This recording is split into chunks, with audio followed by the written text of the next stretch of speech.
Well, good evening, everyone. You're listening to Red Pill 78. I am the corruption detector, and this is your Red Pill News. Hope everyone's having a lovely day and that you had a marvelous evening as well. I know that I certainly did. Well, we've got some really excellent news to go over today. We've got some responses from President Trump in regards to his acquittal. We've also got a couple of callbacks from Nancy Pelosi in regards to her stunt yesterday. Looks like there is an ever-expanding probe by the GOP into the allegations against Hunter, and the Treasury Department and the Secret Service are involved. We've also got a nice little meme from Kevin McCarthy regarding the acquittal yesterday.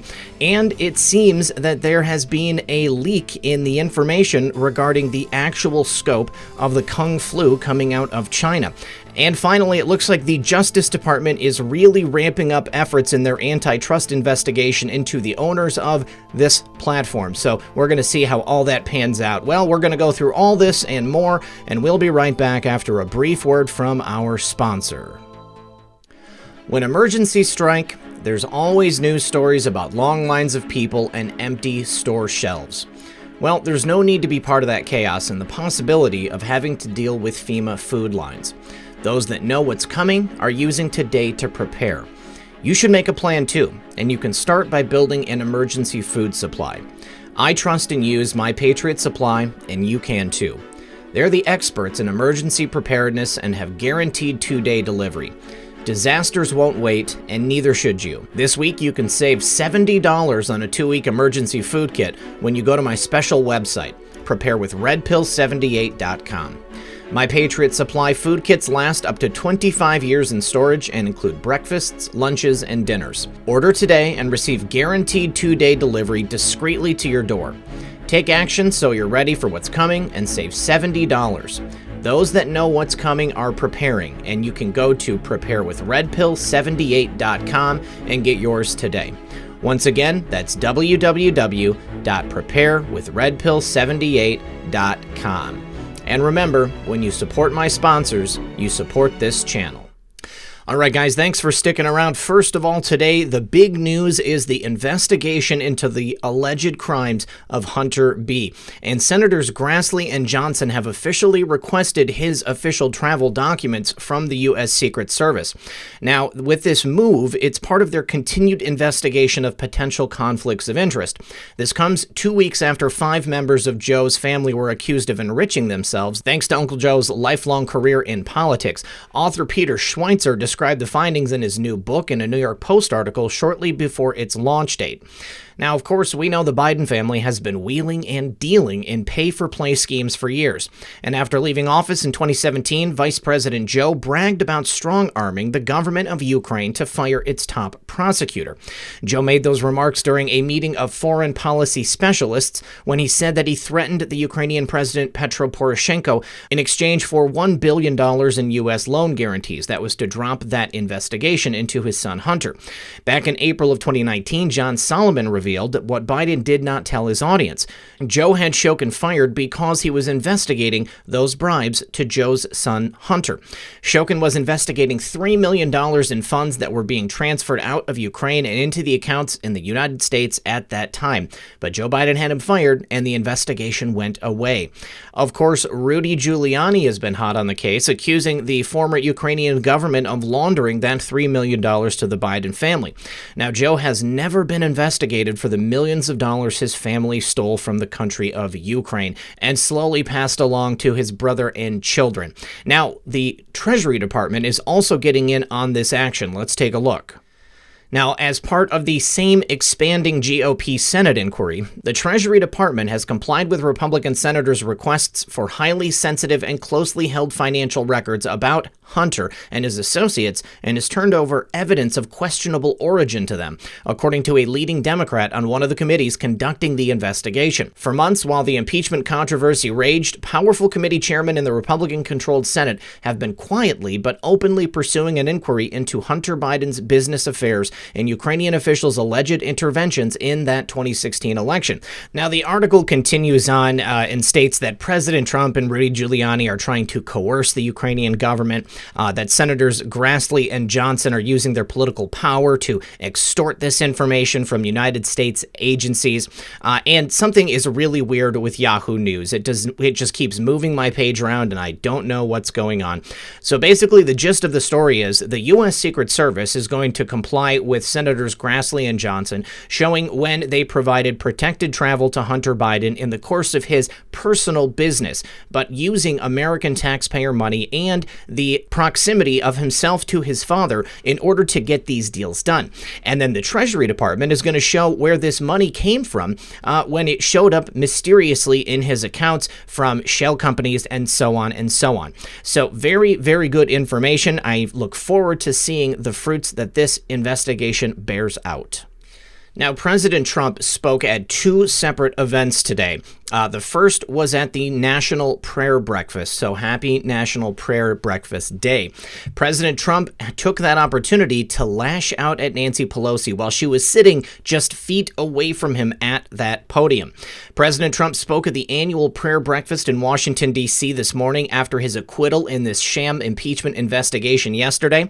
This was also 2 days after Nancy Pelosi ripped up his State of the Union address on Tuesday night. President Trump opened his talk to the faithful with a dig at Nancy Pelosi and her evildoers who have put this nation through so much. Let's go ahead and take a look at a clip about it from Methods. All right, and Methods says, yeah, he went there. Let's listen. As everybody knows, my family, our great country, and your president have been put through a terrible ordeal by some very dishonest and corrupt people.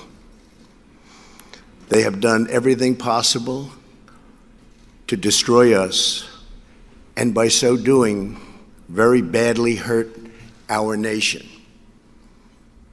They know what they are doing is wrong, but they put themselves far ahead of our great country. Weeks ago and again yesterday, courageous Republican politicians and leaders had the wisdom, fortitude, and strength to do what everyone knows was right.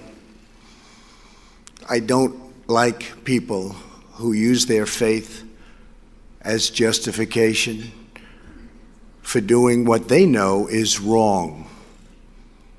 Nor do I like people who say, I pray for you, when they know that that's not so.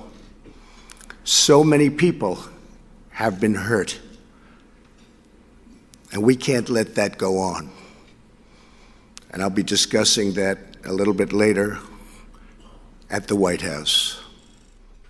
President Trump calling out two specific instances of Nancy Pelosi mocking the faith of good people everywhere when she said, first of all, that she prayed for President Trump and that she has anything resembling faith as the same thing as we do. Nancy Pelosi sitting just feet away. Can you imagine how uncomfortable she must have been to hear what President Trump was saying? Those dishonest people, Nancy Pelosi is standing there first among them. She knows exactly what she's done to this country. She knows exactly the pain that she has inflicted upon President Trump and his family and the people in his orbit, and she knows how many millions of dollars she has wasted of the U.S. taxpayers' money. Well, in typical fashion and not to be outdone, Nancy Pelosi held her own press conference today where she lashed out at the reporters asking her questions. She held this presser this afternoon and used that platform to once again attack the president. She lashed out at a CNN reporter, Manu Raju, after he asked her if ripping up Trump's State of the Union speech sent the wrong message. She slammed her hand on the lectern several times and said, I don't need a lesson from anybody. Let's go ahead and take a look at the clip. Yes, ma'am. You often counsel your members to be dignified in their response to take the high ground. Did you step on that message by tearing up? No, I did not. No, I did not. I tore up a manifesto of mistruths. It's very hard for us to get you to talk about the issues that we are working on, HR 3, infrastructure, and the rest. He misrepresented all of that. It was necessary to get the attention of the American people to say, this is not true, and this is how it affects you.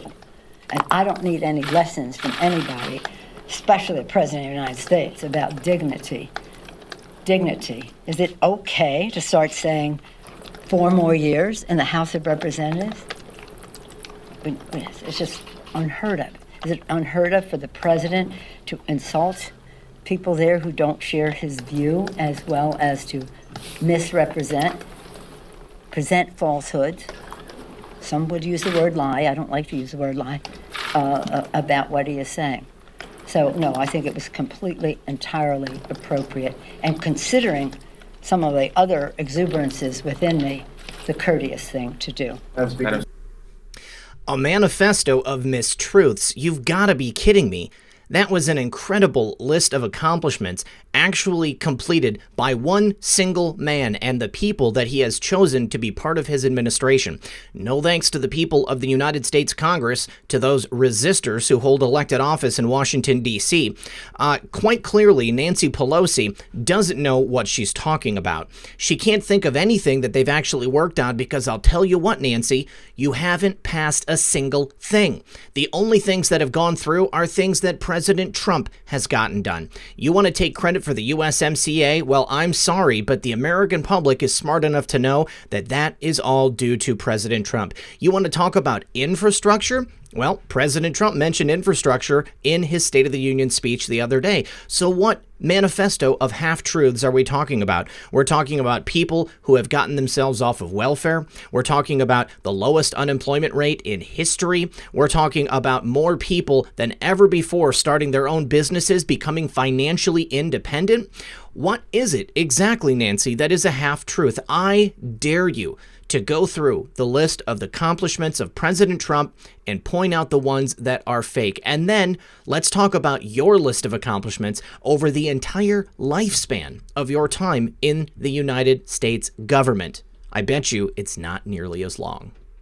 Now, mark my words, Nancy Pelosi has yet to answer for tearing up President Trump's speech after the State of the Union the other night in the chamber of the Senate. And it looks like Representative Paul Gosar announced on Wednesday he plans to introduce a resolution to censor and condemn Speaker Pelosi for violating the Code of Official Conduct during the State of the Union.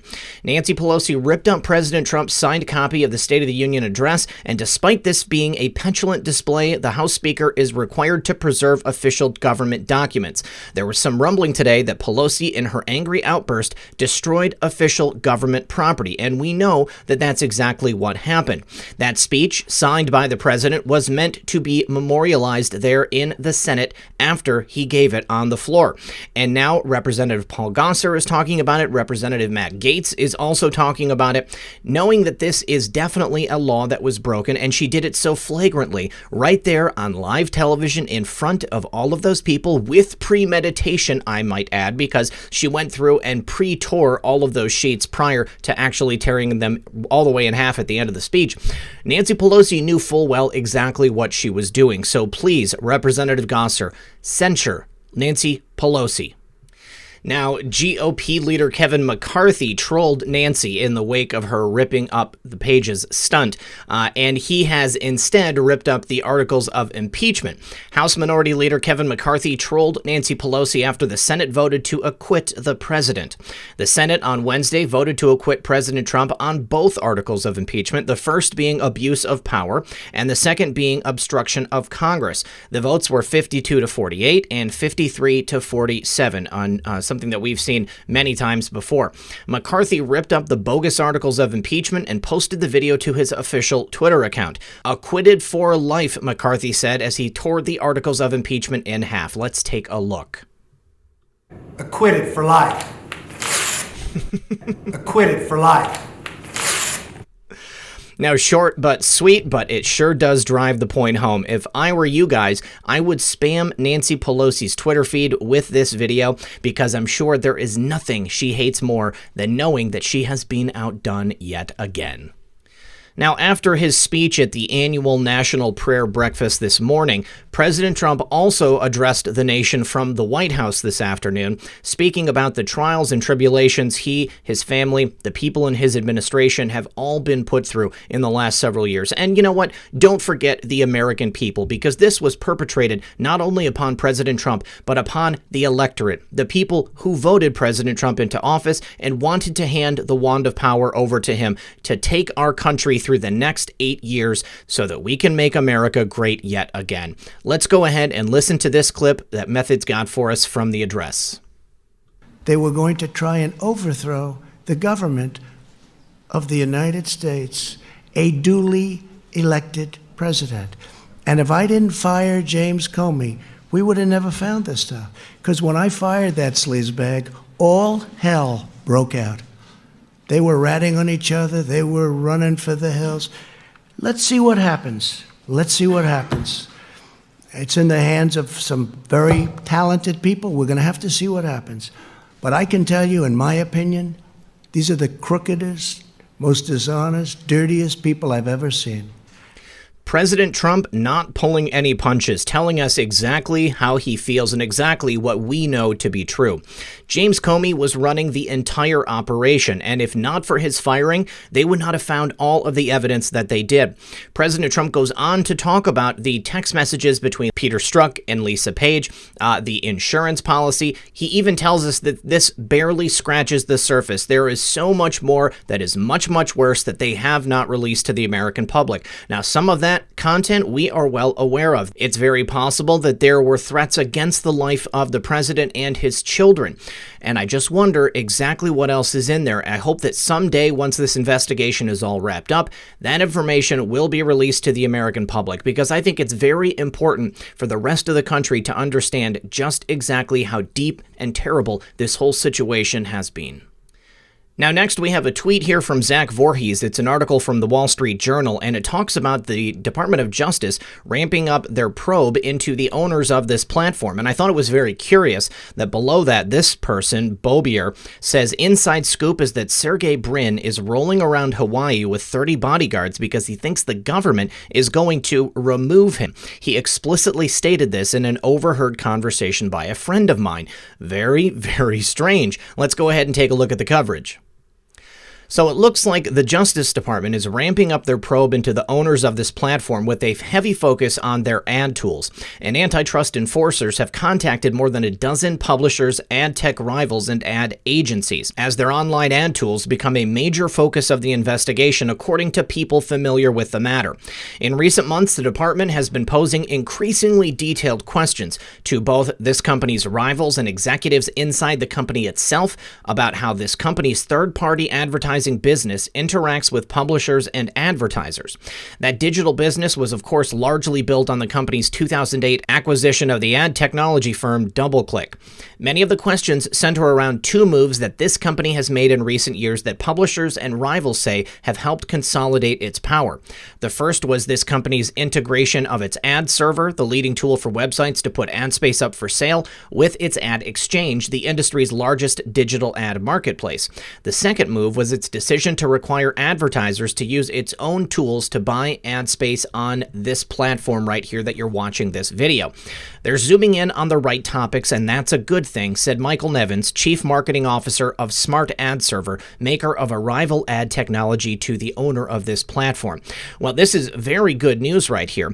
This is the beginning of what I believe to be a major antitrust investigation into the owner of this company and the owner of many other companies as well. So clearly we have been put in a position where there is so much power consolidated into the hands of just a few people, and it makes it very difficult for us in terms of freedom of speech and being able to put our message out there for people to go ahead and listen to.